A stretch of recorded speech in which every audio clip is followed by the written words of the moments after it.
Hello दोस्तों, welcome to KKC classes. कैसे हो आप लोग? उम्मीद करता हूँ स्वस्थ होंगे और अपनी लाइफ को एंजॉय कर रहे होंगे। दोस्तों, आज हम लोग क्लास 10th का एक नया टॉपिक पढ़ने वाले हैं। उस टॉपिक का नाम है नियंत्रण एवं समन्वय। दोस्तों, इसको इंग्लिश में क्या बोलते हैं? इंग्लिश में बोलते हैं कंट्रोल एंड कोऑर्डिनेशन। ओके दोस्तों। दोस्तों, इसके आज हम लोग मोस्ट इंपॉर्टेंट 25 एमसीक्यू यानी कि 25 बहुविकल्पी प्रश्न सॉल्व करेंगे। ओके दोस्तों, आइए दोस्तों वीडियो की शुरुआत करते हैं। दोस्तों, इसमें जो हमने 25 एमसीक्यू यानी कि 25 बहुविकल्पी प्रश्न लिए हैं वो बहुत ही महत्वपूर्ण है, क्योंकि ये सारे क्वेश्चन कई बार बोर्ड एग्जाम में रिपीट हुए हैं। ओके दोस्तों, तो इसलिए ये क्वेश्चन आपके लिए बहुत महत्वपूर्ण है और इनको आप 1 से 2 बार प्रैक्टिस जरूर करिए। अगर आप 1 से 2 बार वीडियो देख लेते हैं तो ये सारे क्वेश्चन आपको बहुत अच्छे से तैयार हो जाएंगे। ओके दोस्तों, तो दोस्तों हर क्वेश्चन के लिए आपको मैं 5 सेकंड का टाइम दूंगा और अपना मन में आंसर सोच लीजिए और इसके बाद देखिए कि आप कितने क्वेश्चन सही कर पाते हैं। ओके दोस्तों, इससे ये पता चलेगा कि आप बोर्ड एग्जाम के लिए कितनी अच्छी तैयारी कर पा रहे हैं। ओके दोस्तों, आइए दोस्तों क्वेश्चन नंबर 1 से शुरुआत करते हैं। दोस्तों, क्वेश्चन नंबर 1 कह रहा है मनुष्य के मस्तिष्क का कौन सा भाग सर्वाधिक विकसित है? ऑप्शन आपका ए है सेरेब्रम, बी ऑप्शन है सेरिबेलम। तो यहाँ पे दोस्तों टाइम खत्म हो चुका है। यहाँ पे आपका ऑप्शन ए सही है, सेरेब्रम। ओके दोस्तों, तो मनुष्य के मस्तिष्क का सबसे विकसित भाग कौन सा होता है? तो सेरिब्रम होता है। ओके दोस्तों, इसके बाद दोस्तों हमारा दूसरा क्वेश्चन है। दूसरा क्वेश्चन कह रहा है दो तंत्रिका कोशिकाओं के मध्य खाली स्थान को क्या कहते हैं? आपका ऑप्शन ए है द्रुमिका, बी ऑप्शन है सिनेप्स। तो दोस्तों यहाँ पे टाइम खत्म हो चुका है। यहाँ पे आपका ऑप्शन बी सही है, यानी कि सिनेप्स होगा। ओके दोस्तों, तो दो तंत्रिका कोशिकाओं के मध्य खाली स्थान को क्या कहते हैं? तो सिनेप्स बोलते हैं। ओके दोस्तों, ये क्वेश्चन दोस्तों बहुत इंपॉर्टेंट है, कई बार ये क्वेश्चन आ चुका है। ओके दोस्तों, इसके बाद दोस्तों हम लोग तीसरे क्वेश्चन पे चलते हैं। दोस्तों, हमारा तीसरा क्वेश्चन क्या कह रहा है? तीसरा क्वेश्चन लिखा हुआ है मानव में कितनी जोड़ी कपाली तंत्रिकाएं पाई जाती हैं? ओके दोस्तों, तो आपका ऑप्शन है ए ऑप्शन है 14 जोड़ी, बी ऑप्शन है 12 जोड़ी। तो यहाँ पे दोस्तों समय खत्म हो चुका है। यहाँ पे आपका ऑप्शन बी सही है, यानी कि 12 जोड़ी। ओके दोस्तों, तो मानव में कपाली तंत्रिकाएं कितनी जोड़ी पाई जाती हैं? तो 12 जोड़ी पाई जाती हैं। ओके दोस्तों, इसके बाद दोस्तों हम लोग क्वेश्चन नंबर चौथा सॉल्व करते हैं। दोस्तों, क्वेश्चन नंबर चौथा कह रहा है ऑक्सीटोसिन हार्मोन का स्रावण कहाँ से होता है? ओके दोस्तों, तो दोस्तों श्रावण का मतलब होता है निकलना। तो आपका ऑप्शन ए है पिट्यूटरी ग्रंथ से, बी ऑप्शन है थायराइड ग्रंथ से। तो यहाँ पे दोस्तों समय खत्म हो चुका है। यहाँ पे आपका ऑप्शन ए सही है, पिट्यूटरी ग्रंथ से। ओके दोस्तों इसको पीयूष ग्रंथ भी बोलते हैं, यानी कि ऑक्सीटोसिन का हार्मोन का स्रावण कहाँ से होता है? तो पीयूष ग्रंथ से होता है। ओके दोस्तों, इसके बाद दोस्तों हम लोग क्वेश्चन नंबर 5वां करते हैं। दोस्तों, क्वेश्चन नंबर 5वां कह रहा है मनुष्य में पाई जाने वाली मिश्रित ग्रंथि है? ऑप्शन ए है एड्रिनल ग्रंथि, बी ऑप्शन है आग्नेयाशय ग्रंथि। तो दोस्तों यहाँ पे समय खत्म हो चुका है। यहाँ पे आपका ऑप्शन बी सही है, यानी कि आग्नेयाशय ग्रंथि। ओके दोस्तों, तो मनुष्य में पाई जाने वाली मिश्रित ग्रंथि कौन सी होती है? तो आग्नेयाशय ग्रंथि होती है। दोस्तों, इसको इंग्लिश में क्या बोलते हैं? तो इंग्लिश में बोलते हैं पैनक्रियाज। ओके दोस्तों, क्या बोलते हैं? पैनक्रियाज बोलते हैं। इसके बाद दोस्तों हम लोग क्वेश्चन नंबर 6 करते हैं। दोस्तों, क्वेश्चन नंबर 6 कह रहा है मास्टर ग्रंथ किसे कहते हैं? आपका ऑप्शन ए है पीयूष ग्रंथि, बी ऑप्शन है एड्रिनल ग्रंथि। तो दोस्तों यहाँ पे समय खत्म हो चुका है। यहाँ पे आपका ऑप्शन ए सही है, पीयूष ग्रंथि। ओके दोस्तों, तो पीयूष ग्रंथि को मास्टर ग्रंथ भी कहते हैं। दोस्तों, ये क्वेश्चन कई बार एग्जाम में आया हुआ है। ओके दोस्तों, तो मास्टर ग्रंथि पीयूष ग्रंथि को क्यों कहते हैं? क्योंकि पीयूष ग्रंथि जो है हमारे पूरे शरीर को कंट्रोल करने में मदद करती है। ओके दोस्तों, इसके बाद दोस्तों हम लोग क्वेश्चन नंबर 7वां करते हैं। क्वेश्चन नंबर 7वां कह रहा है मादा लिंग हार्मोन कहलाता है? ऑप्शन ए है एस्ट्रोजन, बी ऑप्शन है टेस्टोस्टेरॉन।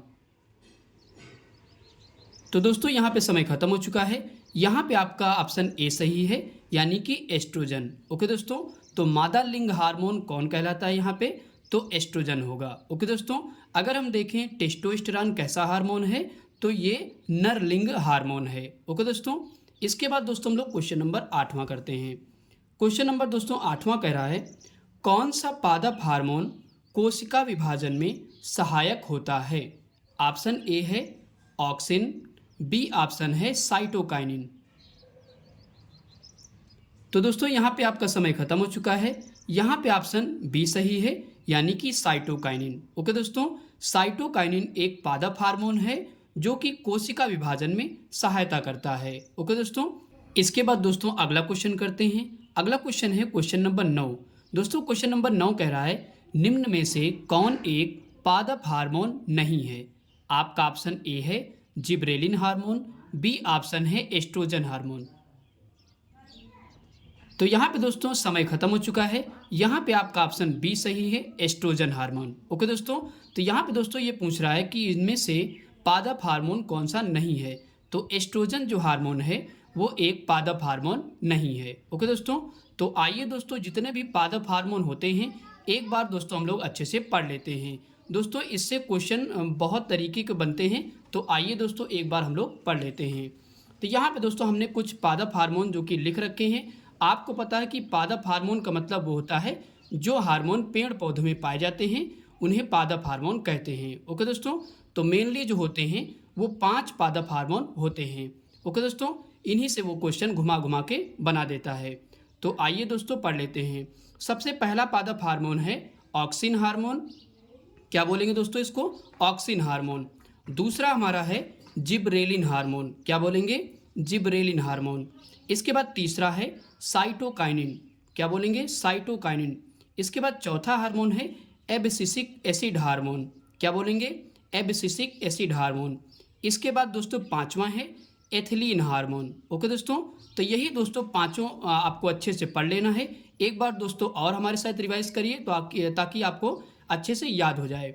तो पहला है ऑक्सिन हार्मोन, दूसरा है जिब्रेलिन हार्मोन, तीसरा है साइटोकाइनिन और चौथा है एब्सिसिक एसिड हार्मोन और पांचवा है एथिलीन हार्मोन। ओके दोस्तों, तो इन्हीं अगर पांचों को आप याद रखोगे तो इसी से क्वेश्चन घुमा के पूछता है। ओके दोस्तों, आई होप कि दोस्तों ये आपको समझ में आ गया होगा। इसके बाद दोस्तों हम लोग क्वेश्चन पर चलते हैं। दोस्तों हमारा अगला क्वेश्चन है क्वेश्चन नंबर 10। दोस्तों क्वेश्चन नंबर 10 कह रहा है, निम्न में से कौन सी ग्रंथि बहिस्रावी एवं अंतःस्रावी ग्रंथि दोनों है? ओके दोस्तों, तो आपका ए ऑप्शन है अग्न्याशय, बी ऑप्शन है पीयूष। तो दोस्तों यहाँ पे टाइम खत्म हो चुका है। यहाँ पे आपका ऑप्शन ए सही है, अग्न्याशय। ओके दोस्तों, तो अग्न्याशय ग्रंथि ऐसी ग्रंथि है जो बहिस्रावी भी है और अंतःस्रावी भी है। ओके दोस्तों, तो क्वेश्चन ये दोस्तों बहुत महत्वपूर्ण है, कई बार दोस्तों क्वेश्चन पूछा गया है, तो इसलिए अच्छे से ध्यान रखिएगा। इसके बाद दोस्तों हम लोग क्वेश्चन नंबर 11 करते हैं। क्वेश्चन नंबर 11 कह रहा है, इंसुलिन हार्मोन स्रावित होता है। ऑप्शन ए है लैंगरहैंस की दीपिकाओं या अग्न्याशय से, बी ऑप्शन है यकृत से। तो दोस्तों यहाँ पे टाइम खत्म हो चुका है। यहाँ पे आपका ऑप्शन ए सही है, लैंगरहैंस की दीपिकाओं से या अग्न्याशय से। दोस्तों यहाँ पे दोनों ऑप्शन नहीं रहेंगे, कोई एक रहेगा, या फिर अग्न्याशय रहेगा या फिर लैंगरहैंस की दीपिकाएं रहेंगी। ओके दोस्तों, तो लैंगरहैंस की दीपिकाएं कहाँ पाई जाती हैं? अग्न्याशय में ही पाई जाती हैं। ओके दोस्तों, तो अगर आपसे पूछा जाए कि इंसुलिन हार्मोन कहाँ से स्रावित होता है, तो अग्न्याशय की लैंगरहैंस की दीपिकाओं से रिलीज होता है। ओके दोस्तों, इसके बाद दोस्तों हम लोग क्वेश्चन नंबर 12 करते हैं। क्वेश्चन नंबर 12 कह रहा है, कैल्शियम तथा फास्फोरस के उपापचय के नियंत्रण हेतु हार्मोन स्रावित होता है। ऑप्शन ए है अग्न्याशय से, बी ऑप्शन है पैराथायराइड ग्रंथ से। तो दोस्तों यहाँ पे टाइम खत्म हो चुका है। यहाँ पे आपका ऑप्शन बी सही है, यानी कि पैराथायराइड ग्रंथ से। तो जब भी क्वेश्चन पूछा जाए कि कैल्शियम तथा फास्फोरस के उपापचय के नियंत्रण हेतु हार्मोन कहाँ से स्रावित होता है, तो पैराथायराइड ग्रंथ से स्रावित होता है। ओके दोस्तों, इसके बाद दोस्तों हम लोग क्वेश्चन नंबर 13 करते हैं। क्वेश्चन नंबर 13 दोस्तों कह रहा है, हार्मोन क्या है? ऑप्शन ए है जटिल कार्बोनेट, बी ऑप्शन है प्रोटीन। तो दोस्तों यहाँ पे टाइम खत्म हो चुका है। यहाँ पे आपका ऑप्शन बी सही है, हार्मोन दोस्तों क्या होते हैं, एक प्रोटीन होते हैं। ओके दोस्तों, इसके बाद दोस्तों हम लोग क्वेश्चन नंबर 14 करते हैं। क्वेश्चन नंबर 14 कह रहा है मेडुला ऑब्लोंगेटा नियंत्रण करता है। ऑप्शन ए है अनैच्छिक क्रिया को, बी ऑप्शन है ऐच्छिक क्रिया को। तो दोस्तों यहाँ पे टाइम खत्म हो चुका है।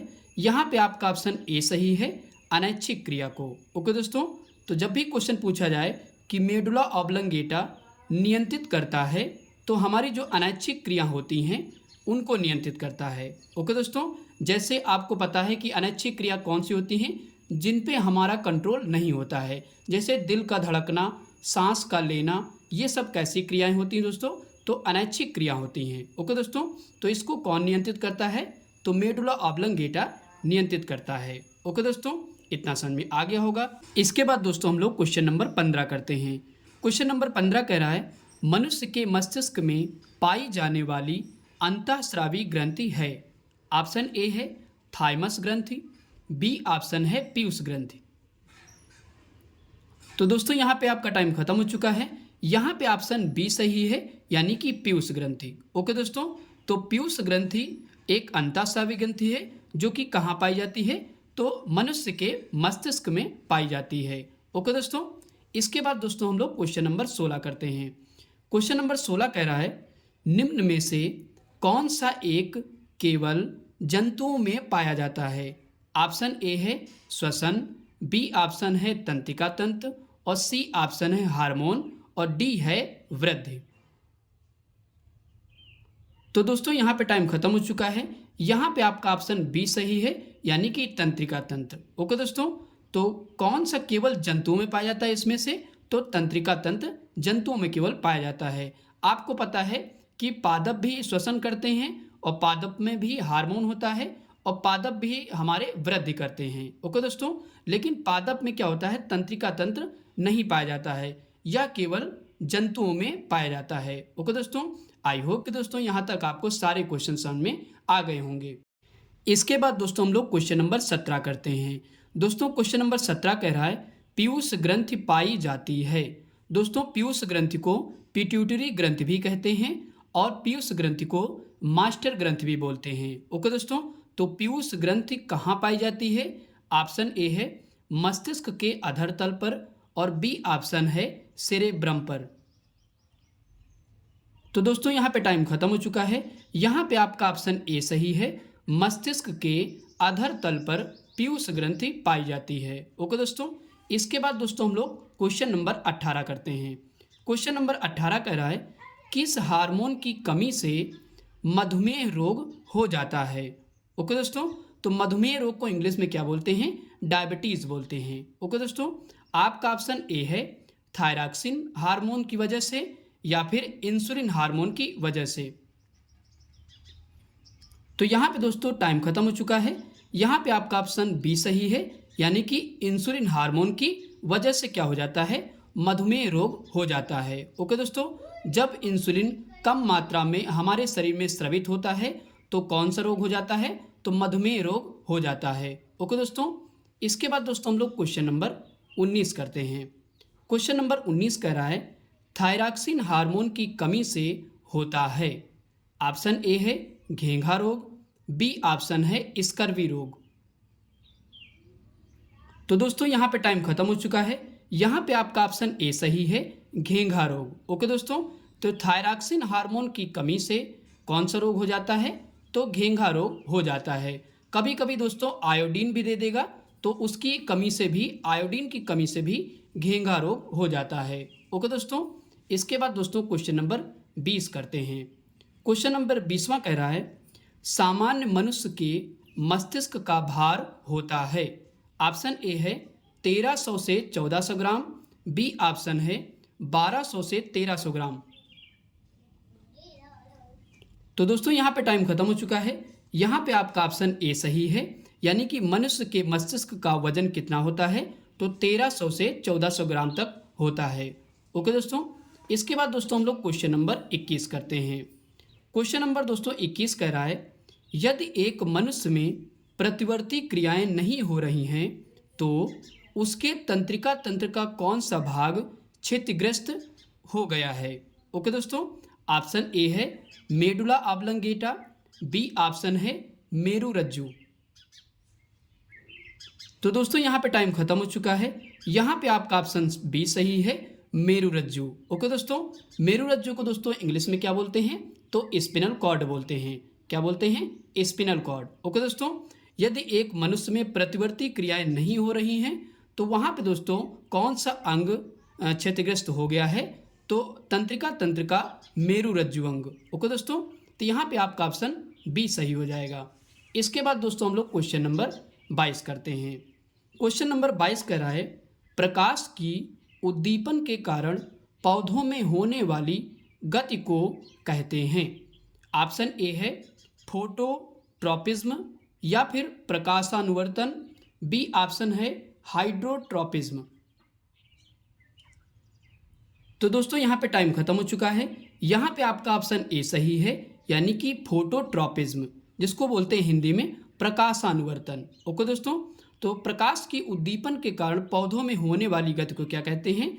फोटोट्रॉपिज्म कहते हैं। ओके दोस्तों, यहाँ तक दोस्तों अच्छे से क्वेश्चन आपको उम्मीद है कि समझ में आ गए होंगे।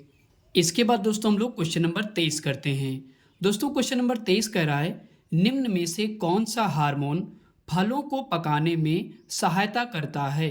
ऑप्शन ए है इंसुलिन हार्मोन, बी ऑप्शन है एथिलीन हार्मोन।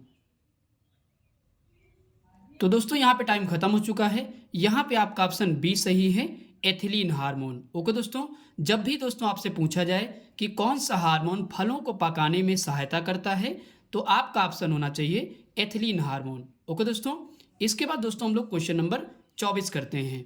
दोस्तों क्वेश्चन नंबर 24 कह रहा है सोचने का कार्य मस्तिष्क का कौन सा भाग करता है? तो ऑप्शन आपका है ए अग्र मस्तिष्क, बी ऑप्शन है मध्य मस्तिष्क। तो दोस्तों यहाँ पे टाइम खत्म हो चुका है। यहाँ पे आपका ऑप्शन ए सही है, अग्र मस्तिष्क। ओके दोस्तों, तो सोचने का कार्य मस्तिष्क का कौन सा भाग करता है? तो अग्र मस्तिष्क करता है। ओके दोस्तों, इसके बाद दोस्तों हम लोग अगला क्वेश्चन करते हैं। दोस्तों हमारा अगला क्वेश्चन इस वीडियो का अंतिम क्वेश्चन है। ओके दोस्तों, क्वेश्चन नंबर 25। दोस्तों क्वेश्चन नंबर 25 कह रहा है हार्मोन स्रावित होता है। आपका ऑप्शन ए है अंतःस्रावी ग्रंथ से, बी ऑप्शन है बहिस्रावी ग्रंथ से। तो यहाँ पे दोस्तों टाइम खत्म हो चुका है। यहाँ पे आपका ऑप्शन ए सही है, अंतःस्रावी ग्रंथ से। ओके दोस्तों, तो जब भी आपसे क्वेश्चन पूछा जाए कि हार्मोन जो है कहाँ से निकलते हैं तो अंतःस्रावी ग्रंथ से निकलते हैं। ओके दोस्तों, तो आइए दोस्तों कुछ अंतःस्रावी ग्रंथियाँ हम लोग पढ़ लेते हैं ताकि अगर क्वेश्चन बने तो क्वेश्चन छूटे ना। ओके दोस्तों, तो यहाँ पे दोस्तों मैंने लिख रखा है। दोस्तों राइटिंग थोड़ी अच्छी नहीं है तो आप मैनेज कर लीजिएगा। तो यहाँ पे दोस्तों अंतःस्रावी ग्रंथियाँ जो महत्वपूर्ण है हमने लिख लिया है। तो सबसे पहली यहाँ पे है पीयूष ग्रंथि। पहली दोस्तों अंतःस्रावी ग्रंथि का क्या नाम है? तो पीयूष ग्रंथि। इसके बाद दूसरी है थायराइड ग्रंथि। क्या बोलेंगे? थायराइड ग्रंथि। ओके दोस्तों, इसके बाद तीसरी है पैराथायराइड ग्रंथि। क्या बोलते हैं इसको? पैराथायराइड ग्रंथि। इसके बाद चौथी है अधिवृक्क या एड्रिनल ग्रंथि। दोस्तों इसके दो नाम हैं तो आप किसी भी एक नाम से याद रख सकते हैं, एड्रिनल ग्रंथि कहिए या अधिवृक्क ग्रंथि कहिए। ओके दोस्तों, इसके बाद लास्ट हमारी है थाइमस ग्रंथि। ओके दोस्तों, तो ये पांचों अच्छे से एक बार याद कर लीजिए। क्वेश्चन दोस्तों ऐसे बनेगा कि 4 अंतःस्रावी ग्रंथियों के नाम लिखिए या फिर 2 लिखिए या कुछ भी वहाँ पे पूछ सकता है। ये भी पूछ सकता है कि निम्न में से कौन सी अंतःस्रावी ग्रंथि नहीं है। ओके दोस्तों, तो ध्यान रखिएगा दोस्तों, अंतःस्रावी ग्रंथियों से हार्मोन रिलीज होता है और बहिस्रावी ग्रंथियों से प्रोटीन रिलीज होता है। ओके दोस्तों, आई होप कि दोस्तों ये सारी ग्रंथियाँ आपको समझ में आ गई होंगी। ओके दोस्तों, तो दोस्तों कमेंट करके बताइए कि आप इसमें कितने क्वेश्चन सही कर पाएँ। ओके दोस्तों, अगर दोस्तों वीडियो अच्छा लगा हो तो लाइक करें और अपने दोस्तों के साथ शेयर करें, और अगर हमारे चैनल पर नए हैं तो प्लीज़ हमारे चैनल को सब्सक्राइब करें। ओके दोस्तों, थैंक्स फॉर वॉचिंग वीडियो।